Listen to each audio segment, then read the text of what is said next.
सम्मिश्र तरीके का ये वर्कशॉप आज हम करेंगे 2-3 घंटे में। इसकी एक डिटेल पुस्तिका भी आपको शायद मिल जाएगी और इसके प्रेजेंटेशंस भी आपको मिल जाएंगे, जिसके आधार पर आप अपनी सेक्टर मीटिंग में आंगनवाड़ी कार्यकर्ताओं को मार्गदर्शन कर पाएंगे। उसके अलावा यूट्यूब लिंक हमेशा जीवित रहेगी, तो आप कभी भी उस पर जाकर इसे फिर से देख पाएंगे, ताकि कोई भी कंफ्यूजन हो तो आप उसे दूर कर सके। इन्हीं शब्दों के साथ मैं आप सभी का अभिनंदन करता हूँ इसमें जुड़ने के लिए। मेरी रिक्वेस्ट रहेगी कि जितना हो सके डिस्टेंस को मेंटेन रखिए और मास्क पहने रखिए, ताकि हम अपने आप को सुरक्षित रख पाए, और जितना हो सके कंसंट्रेट करिए। अगले 3 घंटे में हम ये सब कुछ चीजें सीखेंगे। हालांकि बहुत सारे लोगों की पहले एक बार ट्रेनिंग हो चुकी होगी, उनके लिए शायद, लेकिन फिर भी एक बार इसे जरूर ठीक से समझ लें, ताकि हम इसे अच्छे तरीके से इम्प्लीमेंट कर सकें। धन्यवाद। Over to you target. Thank you sir. चलिए, तो अब हम प्रशिक्षण को शुरू करेंगे।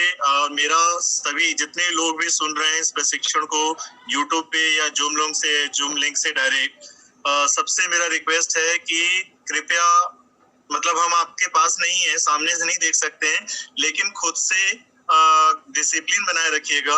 इस पूरी ट्रेनिंग की चर्चा को सुनिएगा। जहां आपको लगता है आप नोट कर सकते हैं, नोट कीजिए, आपकी स्वेच्छा पर है, लेकिन आपस में चर्चा नहीं कीजिएगा और अन्य कोई काम ना करिएगा, ताकि आप इस ट्रेनिंग की बारीकियों को सीख सकें, समझ सकें। और जैसा कि आप सबको मालूम है, बार बार कहा जा रहा है कि मध्य प्रदेश में अब हमने सैम मैनेजमेंट को सर्वोच्च प्राथमिकता पे रखा हुआ है, और कोशिश है कि जितने भी बच्चे हमारे आसपास में सैम हैं, उन सब बच्चों को समुदाय आधारित प्रबंधन या आवश्यकता अगर पड़ती है तो स्वास्थ्य केंद्रों पर भेजकर जल्द से जल्द उन्हें पोषित करना और उनके जीवन को सुरक्षित बनाना हमारी प्राथमिकता है। तो मैं अब प्रशिक्षण को स्टार्ट कर रहा हूँ, स्क्रीन शेयर कर रहा हूँ प्रेजेंटेशन के लिए। आप सभी का उसमें मैं ध्यान चाहूंगा।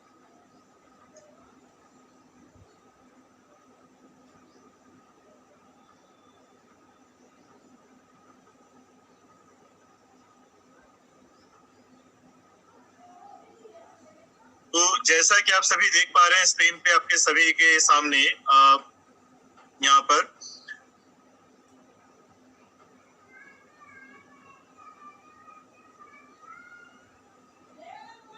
CSAM कार्यक्रम की हमें आवश्यकता क्यों पड़ी है, ये अभी अगर हमें समझने की जरूरत है। 1 मिनट होल्ड कीजिएगा।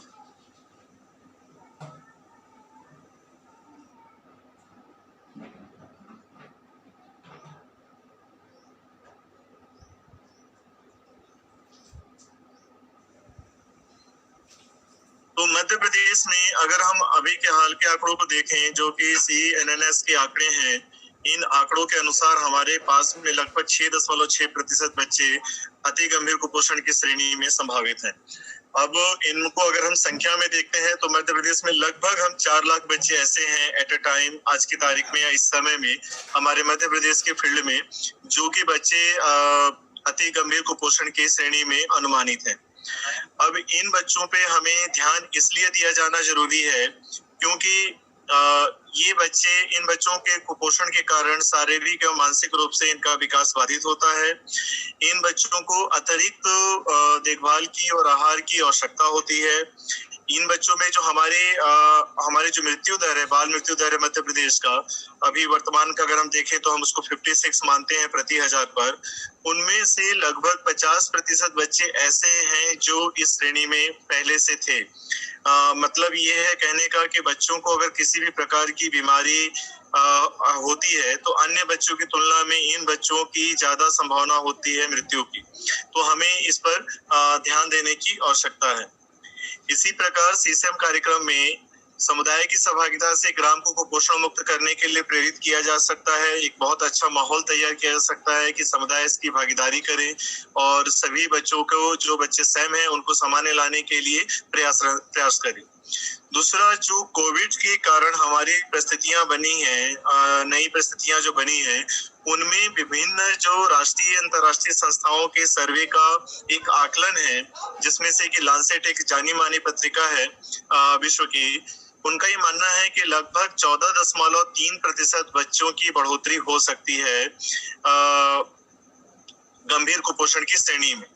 क्योंकि हमारी कई प्रकार की सेवाएं शुरुआती दौर में बिल्कुल बाधित हुई, फिर हमने धीरे धीरे सेवाओं को जारी रखा और अब हम धीरे धीरे बच्चों की स्क्रीनिंग कर पा रहे हैं इसी कोविड की सिचुएशन से निकलते हुए। तो एक हमारे लिए चिंता का विषय है। इसी प्रकार से सैम बच्चों का जो मृत्यु से बचाव और कुपोषण के प्रबंधन हेतु समुदाय आधारित प्रबंधन का संचालन किया जाना है, जिस पे हमें फोकस करना है। अब ये कुपोषण क्या है? तो कुपोषण को हम समझ सकते हैं, यहाँ पर बहुत मोटे तौर पे दो बातें लिखी हुई हैं। एक, शरीर में एक से अधिक पोषक तत्वों का न होना या उनकी उपलब्धता न होना, और दूसरा है कि आवश्यक पोषक तत्वों के शरीर में सही मात्रा में न लेने या उपयोग न होने के कारण जो स्थिति बनती है वो कुपोषण की अवस्था कहलाती है। अब हम कुपोषण को देखें तो हम तीन तरीके से अभी वर्तमान में फील्ड में कुपोषण को स्क्रीनिंग कर रहे हैं, माप रहे हैं। एक, हम कम वजन के अनुसार, जिसमें हम बच्चों का वजन लेते हैं और उनकी उम्र के अनुपात में देखते हैं कि बच्चे के वजन का क्या स्तर है, जिसको हम कम वजन या अति कम वजन की श्रेणी में रखते हैं। इसी प्रकार से हम बच्चों का उम्र के हिसाब से लंबाई और ऊंचाई लेते हैं कि बच्चे की उम्र अगर इतनी है तो उसकी लंबाई ऊंचाई क्या है, जिसके आधार पे हम उसके ठिंगनेपन या बौनेपन का हम अंदाजा लगा पाते हैं कि बच्चा किस श्रेणी में है। इसी प्रकार हम बच्चे की हर माह लंबाई ऊंचाई ले रहे हैं और उनका वजन भी ले रहे हैं। इन दोनों के अनुपात से मिला करके हम इस बात को देख पाते हैं कि बच्चे में दुबलापन का क्या स्तर है, और यही दुबलापन का स्तर अगर कम है तो हम उसको मध्यम को गंभीर कुपोषित बच्चा कहते हैं, जिसको हम मैम कहते हैं। अगर यही स्तर बहुत ज्यादा है तो हम उसको अति गंभीर कुपोषित बच्चा या सैम बच्चा कहते हैं। तो आप यहाँ एक चित्र में देख पा रहे हैं कि जो कम वजन के बच्चे हैं उनमें आपको दुबलेपन के बच्चे भी और ठिंगनेपन के बच्चे, दोनों तरह के बच्चे आपको मिल सकते हैं।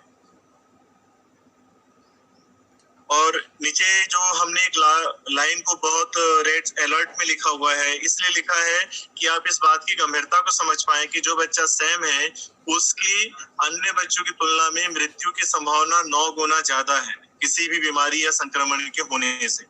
इसलिए जरूरी है कि हम इन बच्चों की शीघ्र पहचान करें और उनका समुदाय आधारित या आवश्यकता होने पर एनआरसी भेज करके उनका पोषण प्रबंधन सुनिश्चित करें। अब हमारे सैम प्रबंधन के 10 चरण हैं। बहुत मैं इसको शॉर्ट में करूंगा क्योंकि अभी हम एक एक स्टेप को बहुत बारीकी से और विस्तार से भी देखेंगे। पहला चरण है हमारा कि अति गंभीर कुपोषित बच्चों की स्क्रीनिंग करना। स्क्रीनिंग कहाँ करेंगे हम? अपने आंगनवाड़ी केंद्र या हमारे ग्राम आरोग्य केंद्र, जो आंगनवाड़ी ग्राम आरोग्य केंद्र है वो, या फिर हमारी आंगनवाड़ी केंद्र। मुख्य जिम्मेदारी आंगनवाड़ी कार्यकर्ता की होगी, सहायिका की होगी, आशा सहयोगी के रूप में सहयोग कर सकती है इसमें। और ये अब हमें थ्रू आउट द मंथ करना है। कोशिश ये करना है कि हमारे गांव में जब भी टीकाकरण दिवस का जो तारीख तय है, क्योंकि आपके गांव में पहले मंगलवार से लेकर के आखिरी मंगलवार तक, पहले शुक्रवार से लेकर आखिरी शुक्रवार तक किसी भी एक दिन टीकाकरण होना सुनिश्चित होता है। तो आपको ये करना है कि आपके गांव का जब भी टीकाकरण दिवस होना है उसके पहले सारे बच्चों की स्क्रीनिंग कंप्लीट हो जाए, ताकि हमें अंदाजा रहे कि कितने बच्चे सैम हैं और कितने बच्चों को एएनएम के द्वारा स्वास्थ्य परीक्षण करवाया जाना। फिर दूसरा चरण हमारा चिकित्सकीय आकलन का है, जो हम अपने टीकाकरण दिवस पे या VHSSND पर एएनएम के सहयोग से करेंगे। फिर भूख की जांच करना है। जिन बच्चों में किसी तरह की चिकित्सीय जटिलता नहीं निकली है और बच्चे सैम हैं, उन सभी बच्चों की भूख की जांच होगी, टीकाकरण दिवस पर भी होगी। और अगर लगता है कि बच्चे में किस तरह की चिकित्सीय जटिलता हो रही है, बच्चा आहार नहीं ले रहा है, तो हम दोबारा भी कर सकते हैं। तो ये उसके बाद से भूख की जांच के बाद से हम तय करेंगे कि बच्चे को कहाँ जाना है, पोषण पुनर्वास केंद्र जाना है या एनआरसी पे रहना है। ये भूख की जांच के बाद से तय करेंगे। और ये भी उसके बाद से हम उसके पोषणात्मक उपचार की बात करेंगे कि बच्चे के पोषणात्मक उपचार में उसे कितना उसके वजन के अनुसार उसको THR अतिरिक्त THR दिया जाना है 6 माह से लेकर के 5 साल तक के बच्चों को। इसी प्रकार छठवां चरण है हमारा दवाइयों का, कि जो बच्चे एनआरसी नहीं जा रहे हैं उन बच्चों को समुदाय आधारित प्रबंधन की शुरुआत में कुछ आवश्यक दवाएं दी जाएंगी, जिसमें सबसे जो इम्पोर्टेंट दवा है बच्चों को डिवॉर्मिंग करना, एल्बेंडाजोल देना। बच्चों को एमॉक्सिसिलिन की सिरप दी जाएगी। ये सिरप बच्चों को 5 दिन के लिए दी जाएगी। ये एंटीबायोटिक डोज होगी उनकी। आईफी सिरप उनको दिया जाएगा उनके एनीमिया के स्तर के अनुसार। फोलिक एसिड की टैबलेट 1 टाइम दी जाएगी। अगर विटामिन ए उनको नहीं मिला है शुरुआत पिछले कुछ महीनों में, तुमको विटामिन ए की सिरप पिलाई जाएगी, मल्टीविटामिन दी जाएगी। तो ये हम आगे विस्तार से इसको भी हम और जानेंगे। फिर स्वास्थ्य पोषण शिक्षा जो हमें कंटिन्यूअस 12 सप्ताह तक इन बच्चों का साप्ताहिक फॉलोअप होगा, जिसके दौरान और होम विजिट के दौरान हमें इन बच्चों को स्वास्थ्य पोषण शिक्षा भी देनी है। फिर साप्ताहिक फॉलोअप करना है हमें। ये साप्ताहिक फॉलोअप निश्चित करेगा कि आपके गांव में टीकाकरण किस मंगलवार या किस शुक्रवार को होता है। अगर आपके गांव में मंगलवार को टीकाकरण होता है तो आपका साप्ताहिक फॉलोअप हर मंगलवार को होगा। अगर आपके आंगनवाड़ी केंद्र में टीकाकरण शुक्रवार को होता है तो आपके यहाँ पर साप्ताहिक फॉलोअप हर शुक्रवार को होगा। इसी तरीके से फिर हम जब हम 12 सप्ताह पूरा कर रहे होंगे या प्रति सप्ताह जब बच्चों का वजन लेंगे और बच्चे अपने टारगेट वजन पे पहुंच चुके हैं तो उन्हें हमें कार्यक्रम से डिस्चार्ज करना होगा या 12 सप्ताह पश्चात डिस्चार्ज करना होगा। तो वो हम इसको समझेंगे कि डिस्चार्ज के मापदंड क्या है, और उसके बाद हम 3 महीने लगातार अपने टीकाकरण दिवस में इन बच्चों का फॉलोअप करेंगे, जो हमारा 10वां चरण।